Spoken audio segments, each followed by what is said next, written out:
ओम शांति। 2 फरवरी 2024 की मधुर महावाक्य। मीठे बच्चे, उच्च पद पाने के लिए बाप तुम्हें जो पढ़ाते हैं उसे ज्यों का त्यों धारण करो, सदा श्रीमत पर चलते रहो। प्रश्न: कभी भी अफसोस ना हो उसके लिए किस बात पर अच्छी तरह विचार करो। उत्तर: हर एक आत्मा जो पार्ट बजा रही है वो हो ड्रामा में एक्यूरेट नोंधा हुआ है। यह अनादि और अविनाशी ड्रामा है। इस बात पर विचार करो तो कभी भी अफसोस नहीं हो सकता। अफसोस उन्हें होता जो ड्रामा के आदि मध्य अंत को रियलाइज नहीं करते हैं। तुम बच्चों को इस ड्रामा को ज्यों का त्यों साक्षी होकर देखना है। इसमें रोने रूसने की कोई बात नहीं। ओम शांति। रूहानी बाप बेट रूहानी बच्चों को समझाते हैं कि आत्मा कितनी छोटी है, बहुत छोटी है, और छोटी सी आत्मा से शरीर कितना बड़ा देखने में आता है। छोटी आत्मा अलग हो जाती है तो फिर कुछ भी नहीं देख सकती। आत्मा के ऊपर विचार किया जाता है, इतनी छोटी बिंदी क्या क्या काम करती है। मैग्नीफाई ग्लास होते हैं, उनसे छोटे छोटे हीरों को देखा जाता है, कोई दाग आदि तो नहीं है। तो आत्मा भी कितनी छोटी है, कैसे मैग्नीफाई ग्लास है जिससे देखते हो। रहती कहाँ है, क्या कनेक्शन है। इन आँखों से कितना बड़ा धरती आसमान देखने में आता है।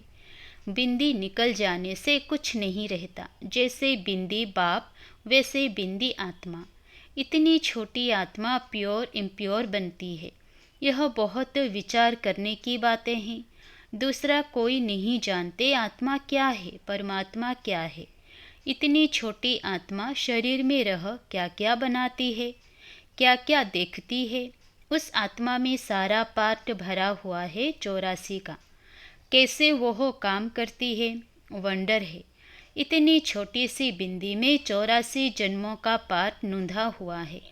एक शरीर छोड़ दूसरा लेती है। शरीर से आत्मा निकल गई तो शरीर मर गया।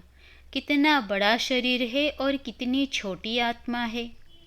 यह भी बाबा ने बहुत बार समझाया है कि मनुष्यों को कैसे पता पड़े कि यह सृष्टि का चक्र हर 5000 वर्ष बाद फिरता है। फलाना मरा, यह कोई नई बात नहीं। उनकी आत्मा ने यह शरीर छोड़ दूसरा लिया। 5000 वर्ष पहले भी इस नाम रूप को इसी समय छोड़ा था। आत्मा जानती है हम एक शरीर छोड़ दूसरे में प्रवेश करती हूँ। अभी तुम शिव जयंती मनाते हो, दिखाते हो 5000 वर्ष पहले भी शिव जयंती मनाई थी। हर 5000 वर्ष बाद शिव जयंती जो हीरे तुल्य है मनाते ही आते हैं। यह सही बातें हैं। विचार सागर मंथन करना होता है जो औरों को समझा सके। यह त्योहार होते हैं। तुम कहेंगे नई बात नहीं, हिस्ट्री रिपीट होती है। जो फिर 5000 वर्ष बाद जो भी पार्टधारी हैं वह अपना शरीर लेते हैं। एक नाम रूप देश काल छोड़ दूसरा लेते हैं। इस पर विचार सागर मंथन कर ऐसा लिखें जो मनुष्य वंडर खाए। बच्चों से हम पूछते हैं ना, आगे कब मिले हो। इतनी छोटी आत्मा से ही पूछना होता है ना, तुम इस नाम रूप में आगे कब मिले थे। आत्मा ने सुना तो बहुत कहते हैं, हाँ बाबा आपसे कल्प पहले मिले थे। सारा ड्रामा का पार्ट बुद्धि में है। वह होते हैं हद के ड्रामा के एक्टर्स। यह है बेहद का ड्रामा। यह ड्रामा बड़ा एक्यूरेट है, इसमें जरा भी फर्क नहीं पड़ सकता। वह बाइस्कोप होते हैं हद के, मशीन पर चलते हैं। 2-4 रोल भी हो सकते हैं जो फिरते हैं। यह तो अनादि अविनाशी एक ही बेहद का ड्रामा है। इसमें कितनी छोटी आत्मा एक पार्ट बजाए फिर दूसरा बजाती है। 84 जन्मों का कितना बड़ा फिल्म रोल होगा। यह कुदरत है, कोई की बुद्धि में बैठेगा।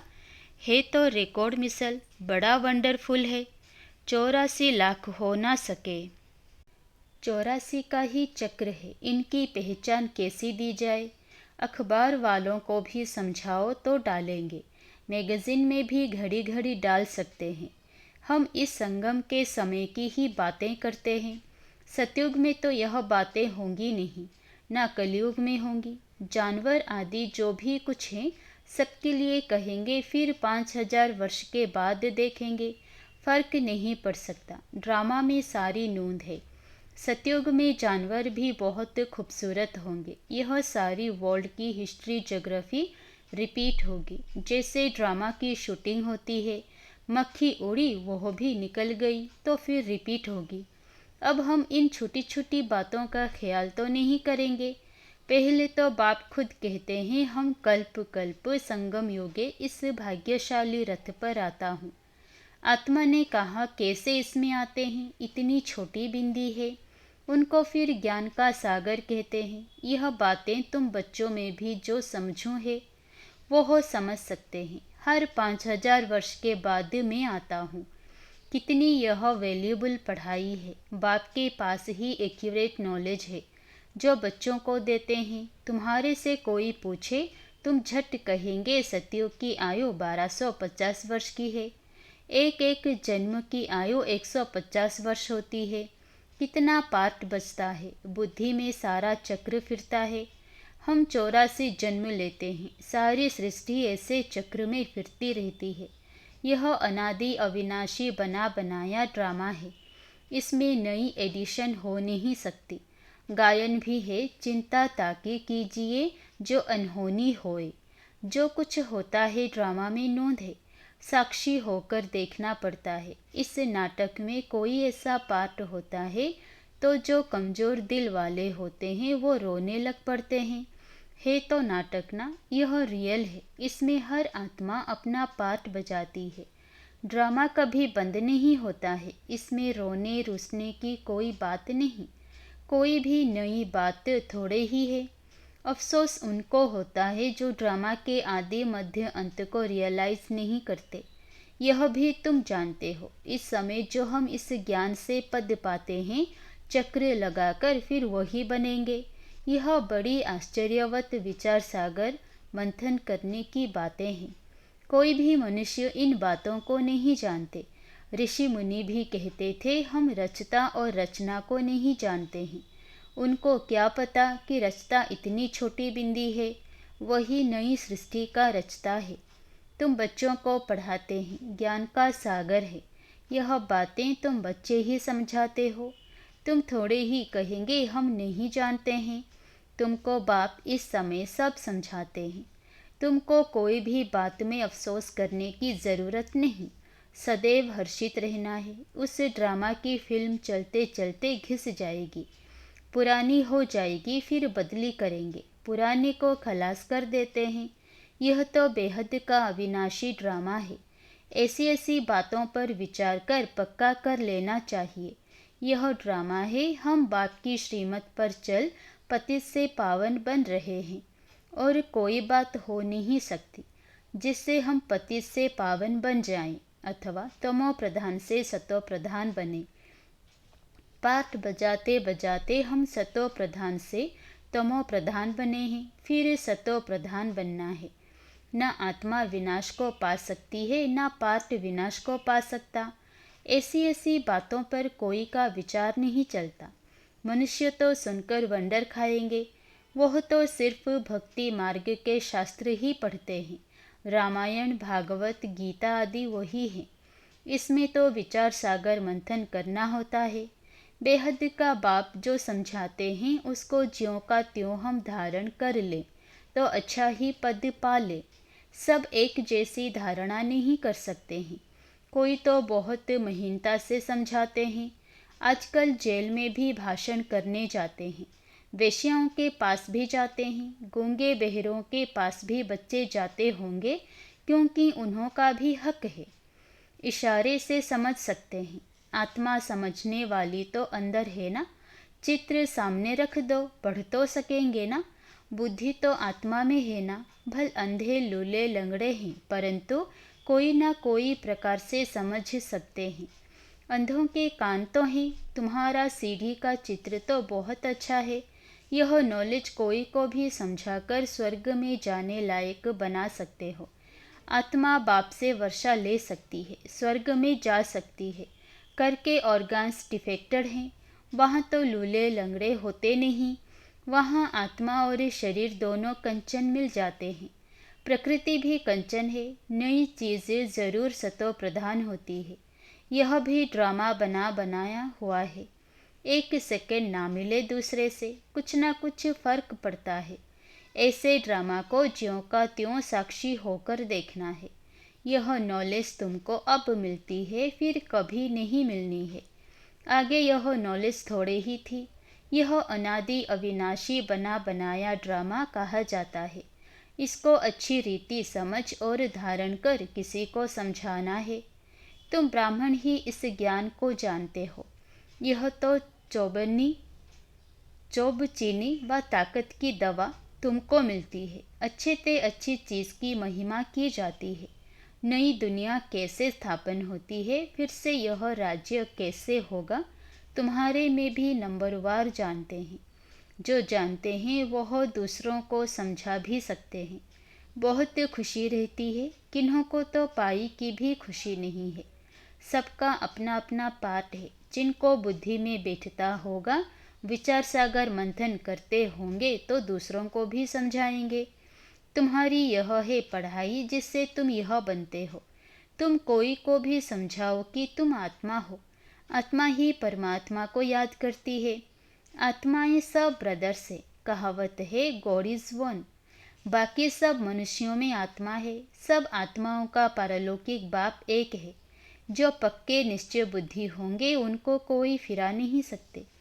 कच्चे को जल्दी फिरा देंगे। सर्वव्यापी के ज्ञान पर कितनी डिबेट करते हैं। वह भी अपने ज्ञान पर पक्के हैं। हो सकता है हमारे इस ज्ञान का ना हो। उनको देवता धर्म का कैसे कह सकते। आदि सनातन देवी देवता धर्म तो प्राय लोप है। तुम बच्चों को मालूम है हमारा ही आदि सनातन धर्म पवित्र प्रवृत्ति वाला था। अब तो अपवित्र हो गया है। जो पहले पूज्य थे वही पुजारी बन पड़े हैं। बहुत पॉइंट्स कंठ होंगी तो समझाते रहेंगे। बाप तुमको समझाते हैं, तुम फिर औरों को समझाओ कि यह सृष्टि चक्र कैसे फिरता है। सिवाय तुम्हारे और कोई नहीं जानते। तुम्हारे में भी नंबरवार हैं। बाबा को भी घड़ी घड़ी पॉइंट्स रिपीट करनी पड़ती है, क्योंकि नए नए आते हैं। शुरू में कैसे स्थापना हुई तुम्हारे से पूछेंगे, फिर तुमको भी रिपीट करना पड़ेगा। तुम बहुत बिजी रहेंगे। चित्रों पर भी तुम समझा सकते हो, परंतु ज्ञान की धारणा सबको एक रस तो नहीं हो सकती है। इसमें ज्ञान चाहिए, याद चाहिए, धारणा भी बड़ी अच्छी चाहिए। सतो प्रधान बनने के लिए बाप को याद जरूर करना है। कई बच्चे तो अपने धंधे में फंसे रहते हैं, कुछ भी पुरुषार्थ ही नहीं करते। यह भी ड्रामा में नूंद है। कल्प पहले जिन्होंने जितना पुरुषार्थ किया है उतना ही करेंगे। पिछाड़ी में तुमको एकदम भाई भाई होकर रहना है। नंगे आए हैं, नंगे जाना है। ऐसा ना हो पिछाड़ी में कोई याद आ जाए। अभी तो कोई वापस जा ना सके। जब तक विनाश ना हो स्वर्ग में कैसे जा सकेंगे। जरूर या तो सूक्ष्म वतन में जाएंगे या यहाँ ही जन्म लेंगे। बाकी जो कमी रही होगी उसका पुरुषार्थ करेंगे। वह भी बड़े हों तब समझ सकें। यह भी ड्रामा में सारी नूंद है। तुम्हारी एकरस अवस्था तो पिछाड़ी में ही होगी। ऐसे नहीं लिखने से सब याद हो सकता है। फिर लाइब्रेरीज आदि में इतनी किताबें क्यों होती है। डॉक्टर वकील लोग बहुत किताबें रखते हैं, स्टडी करते रहते हैं। वह मनुष्य के वकील बनते हैं। तुम आत्माएं आत्माओं के वकील बनती हो। आत्माएं आत्माओं को पढ़ाती है। वह है जिस्मानी पढ़ाई, यह है रूहानी पढ़ाई। इस रूहानी पढ़ाई से फिर 21 जन्म कभी भूल चूक नहीं होगी। माया के राज्यों में बहुत भूल चूक होती रहती है, जिस कारण से सहन करना पड़ता है। जो पूरा नहीं पढ़ेंगे, कर्मातीत अवस्था को नहीं पाएंगे तो सहन करना ही पड़ेगा। फिर पद भी कम हो जाएगा। विचार सागर मंथन कर औरों को सुनाते रहेंगे तब चिंतन चलेगा। बच्चे जानते हैं कल्प पहले भी ऐसे बाप आया था। जिसकी शिव जयंती मनाई जाती है। लड़ाई आदि की तो कोई बात नहीं, वह सब हैं शास्त्रों की बातें। यह पढ़ाई है। आमदनी में खुशी होती है। जिनको लाख होते हैं उनको जास्ती खुशी होती है। कोई लखपति भी होते हैं, कोई कखपति भी होते हैं, अर्थात थोड़े पैसे वाले भी होते हैं। तो जिसके पास जितने ज्ञान रत्न होंगे उतनी खुशी भी होगी। अच्छा, मीठे मीठे सिकिलधे बच्चों प्रति माता पिता बाप दादा का याद प्यार और गुड मॉर्निंग। रूहानी बाप की रूहानी बच्चों को नमस्ते। धारणा के लिए मुख्य सार। पहला, विचार सागर मंथन कर स्वयं को ज्ञान रत्नों से भरपूर करना है। ड्रामा के राज को अच्छी रीति समझकर दूसरों को समझाना है। किसी भी बात में अफसोस ना कर सदा हर्षित रहना है।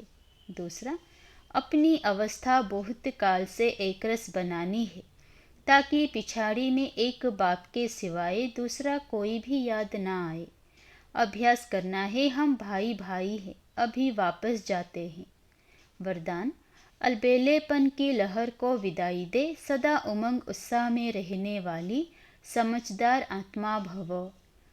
कई बच्चे दूसरों को देखकर स्वयं अलबेले हो जाते हैं, सोचते हैं यह तो होता ही है, चलता ही है। क्या एक ने ठोकर खाई तो उसे देखकर अलबेलेपन में आकर खुद भी ठोकर खाना यह समझदारी है? बाप दादा को रहम आता है कि ऐसे अलबेले रहने वालों के लिए पश्चाताप की घड़ियां कितनी कठिन होंगी। इसलिए समझदार बन अलबेलेपन की लहर को, दूसरों को देखने की लहर को मन से विदाई दो। औरों को नहीं देखो, बाप को देखो। स्लोगन, वारिस क्वालिटी तैयार करो तब प्रत्यक्षता का नगाड़ा बजेगा। वारिस क्वालिटी तैयार करो तब प्रत्यक्षता का नगाड़ा बजेगा। अच्छा, ओम शांति।